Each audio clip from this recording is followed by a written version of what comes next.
On the occasion of the Liberation Day of the state of Kuwait, key British officials have spoken about the liberation of Kuwait on the 26th of February 1991.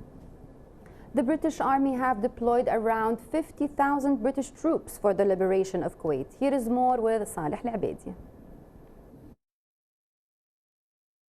Great Britain and Kuwait have enjoyed bilateral relations ever since the Protection Treaty that took place in 1899. Therefore, when the former Iraqi regime invaded Kuwait, the British were determined to take immediate action to ensure that Kuwait will be liberated from the occupation forces. I'm delighted to have this opportunity to congratulate every Kuwaiti upon the 60th anniversary of their independence and also the 30th anniversary of Kuwait's liberation from the invasion of 1990. I remember the invasion with great clarity. I was Chancellor of the Exchequer in August when the invasion occurred, but Prime Minister just a few weeks later. And it was in that capacity, soon after the invasion, but before the liberation began, that I flew to the Gulf to meet the Emir, the Crown Prince and the Prime Minister, who were understandably deeply upset by the attack and its brutality upon the people of Kuwait. At that meeting, I was able to reassure the Emir that the United Kingdom was determined, with her allies, to expel the Iraqis from Kuwait and return your country to freedom. This was achieved within a few weeks of military action, but the damage left by the invading force was immense. After the liberation, I returned to Kuwait immediately and was appalled to see the wanton vandalism of war. Buildings had been looted and destroyed. The British Army played an exceptional role in the liberation of Kuwait alongside the international coalition forces, as approximately 53,000 soldiers were deployed for the liberation of Kuwait in 1991. When this happened, Great Britain under Margaret Thatcher determined, together with America and other united supporters of the United Nations, to move near Kuwait and try to recover it if it was necessary by force.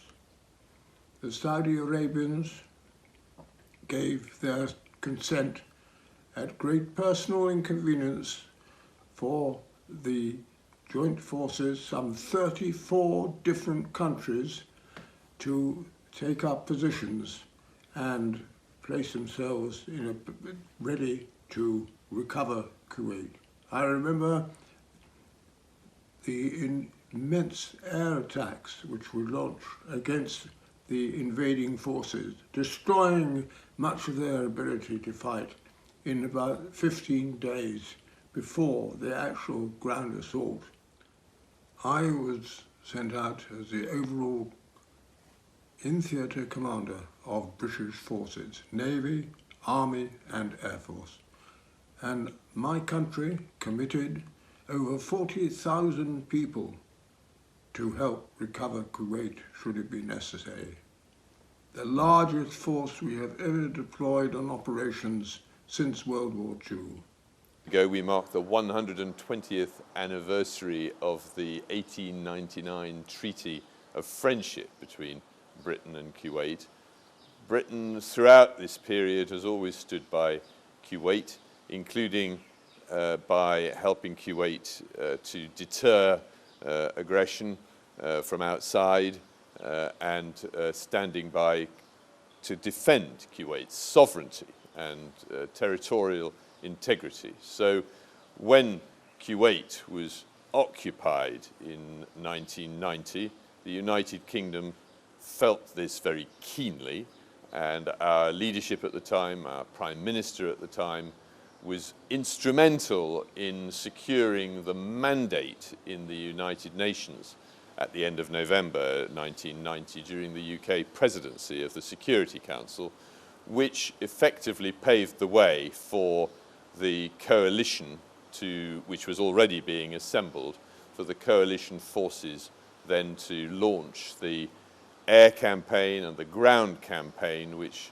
led to liberation. Relations between both Britain and Kuwait continue to develop as the government and people of the state of Kuwait continue to remember the role of Britain in the liberation operation that was concluded on February the 26th of 1991. From the British Embassy in Kuwait, this was Salih Al-Abaidi reporting for Kuwait English News.